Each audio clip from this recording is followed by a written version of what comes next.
안녕하세요, 슈북입니다.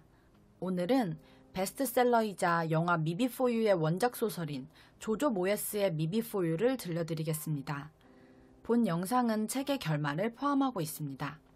그럼 지금부터 줄거리 시작합니다. 2009년 영국의 작은 시골 마을. 26살인 나는 6년째 일하던 카페에서 하루아침에 잘렸다.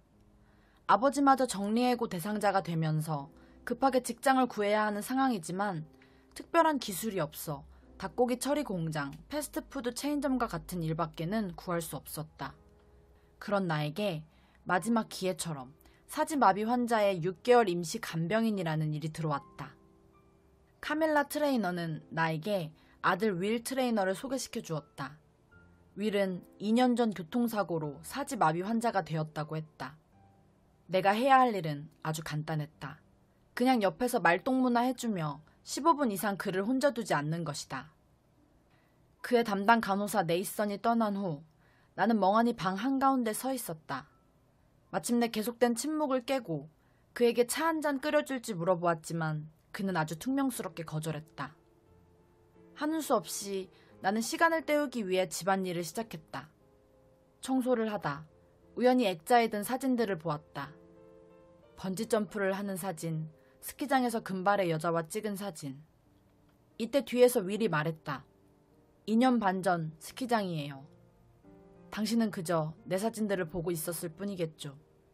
저렇게 살다가 불구가 되면 얼마나 끔찍할까 생각하면서. 그렇게 첫 직장의 첫날이 끝났다. 나는 동생 카트리나에게 일을 못하겠다고 하소연했다. 카트리나는 적어도 닭공장에서 야간 근무를 하는 것보다는 낫지 않느냐고 물었다. 나는 그래 까짓것 6개월이다 생각하며 버텨보기로 결심했다. 일을 시작한 지 2주가 지나면서 일종의 루틴이 생겼다. 우선 오전에는 집안일을 최대한 질질 끌면서 했다. 그렇지만 15분마다 종교 교리를 지키듯 방 안에 고개를 빼끔 넣고 위를 확인했다. 윌은 언제나 의자에 앉아 밖을 멍하니 바라보고 있었다. 그리고 오후가 되면 그에게 DVD를 틀어주었다. 그러던 어느 날 윌에게 처음으로 친구들이 찾아왔다. 그들은 스키장 사진에서 본 윌의 여자친구와 그와 가장 친한 친구였다. 나는 차를 준비하다 우연히 그들의 대화를 들었다. 우리 결혼하기로 했어. 무거운 침묵이 흐르고 마침내 그가 입을 열어 축하한다고 말했다. 그렇게 그들이 떠난 뒤 나는 그를 살펴보러 방에 가보았지만 아무도 없었다. 바로 그때 침실에서 와장창 하는 소리가 났다. 달려가 보니 액자들이 바닥에 떨어져 산산조각이 나 있었다. 다음날 나는 전날 망가진 액자들을 다시 하나하나 붙이고 있었다. 그는 누가 그걸 고치라고 했냐며 소리쳤다. 다들 나한테 뭐가 필요한지 나보다 더 잘한다고 생각해. 저 빌어먹을 사진들을 다시 붙여야겠다. 불쌍한 병자한테 모든 볼거리를 줘야지. 나는 저놈의 망할 사진들이 날 뚫어져라 보고 있는 게 싫단 말입니다. 알아들었어요? 나는 너무 화가 나 의식할 새도 없이 그에게 소리쳤다. 나는 내 일에 최선을 다하려고 노력하는 것이지 그가 걱정되어서도 이 멍청한 일이 좋아서도 아니라고. 나는 그냥 돈이 필요하다고 말이다. 그는 놀란 듯 보였다. 나는 이번엔 진짜로 사고를 쳤구나 생각했다. 그러나 그는 물끄러미 나를 쳐다보고는 알았다고 말하며 사라졌다. 이 일이 있은 후 윌과 나는 좀 더 수월하게 함께 지내는 법을 터득했다. 그건 대체로 그가 나에게 무례하게 굴면 나도 가끔씩 무례하게 대꾸하는 식이다. 약간은 억지스러워도 우리 둘 다한테는 잘 맞는 방법 같았다. 사고가 난 후로 모두가 다 그를 조심히 대했으니까 말이다. 어느 날은 그가 나에게 DVD를 같이 보겠냐고 물었다. 내가 26이나 먹도록 외국 영화를 본 적이 없다는 사실에 그는 경악했고 그럼 평소에는 뭘 하고 지내냐고 물었다. 나는 별로 하는 일이 없었다. 일하고 나서 집 가는 것 밖에는. 인생에서 원하는 것이 무엇이냐고도 물었지만 그 역시 나는 생각해 본 적이 없었다. 그는 내가 평생 이 동네에서 벗어나 본 적이 없다는 사실을 안타깝게 여겼다. 더 넓은 세상을 경험해야 한다고 이래라 저래라 하면서 충고를 늘어놓았다. 괜히 기분이 나빠 그에게 노숙자 같은 몰골이라고 머리 좀 자르는 게 어떠냐고 말했다.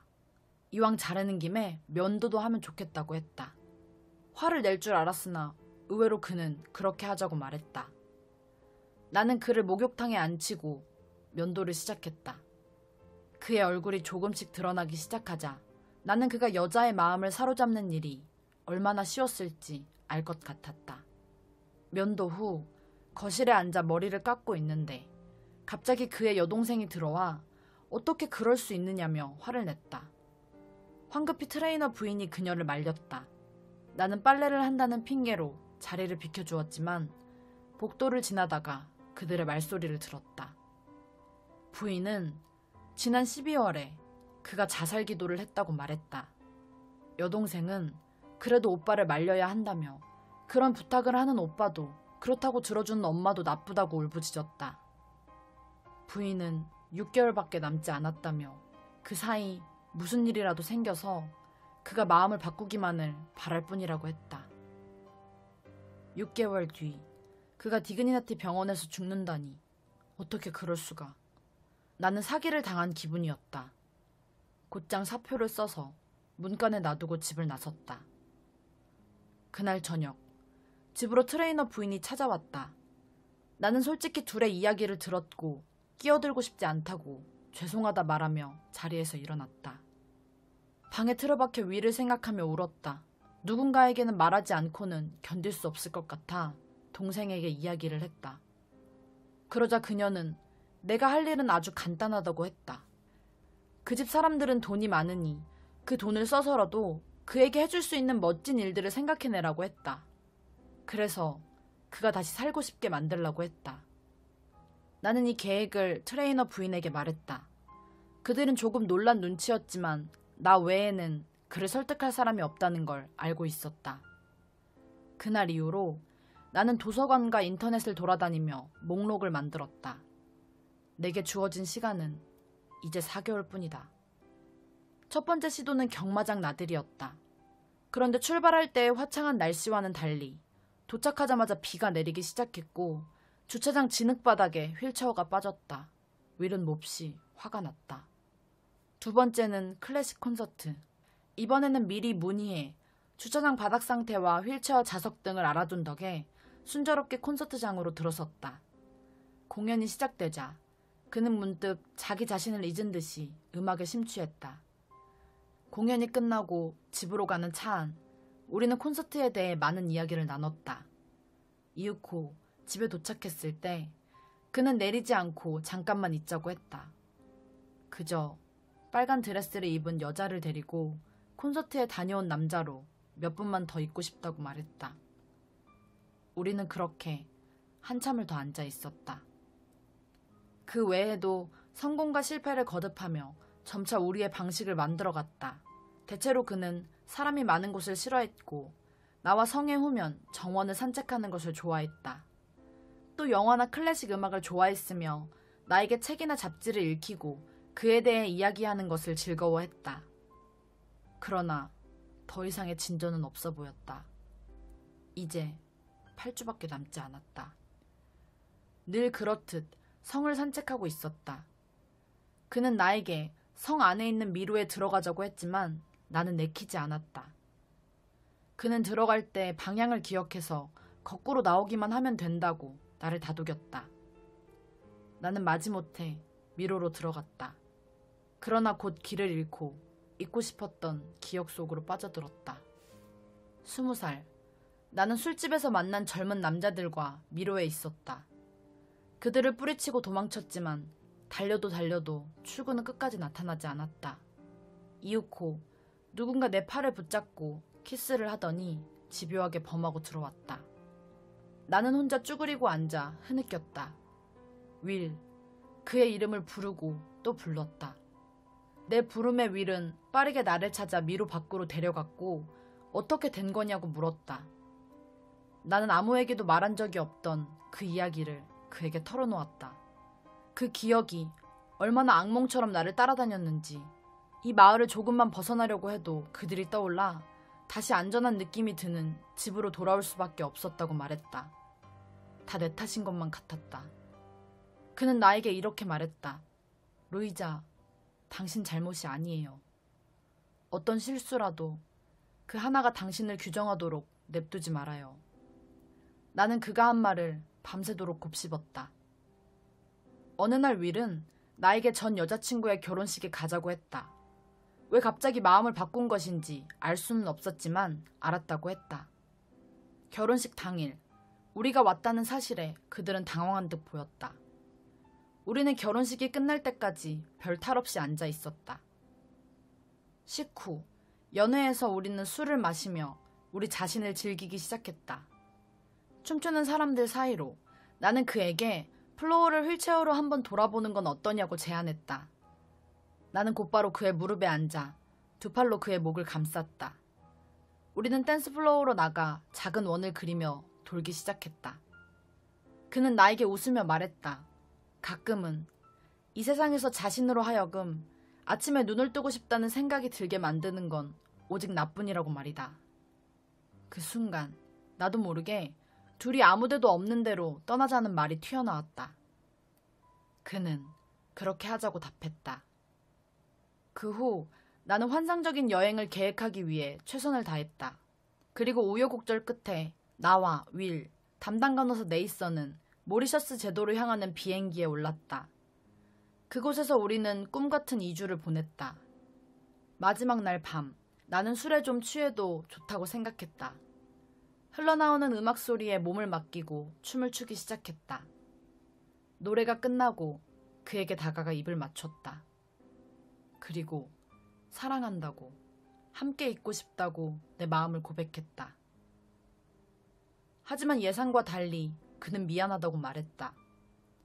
내 덕분에 삶이 좋은 방향으로 달라졌지만 충분하지 않다고 했다. 이것은 그가 원하는 삶이 아니었다. 그는 평생 이렇게 살 수는 없다고, 여기서 끝내야만 한다고 말했다.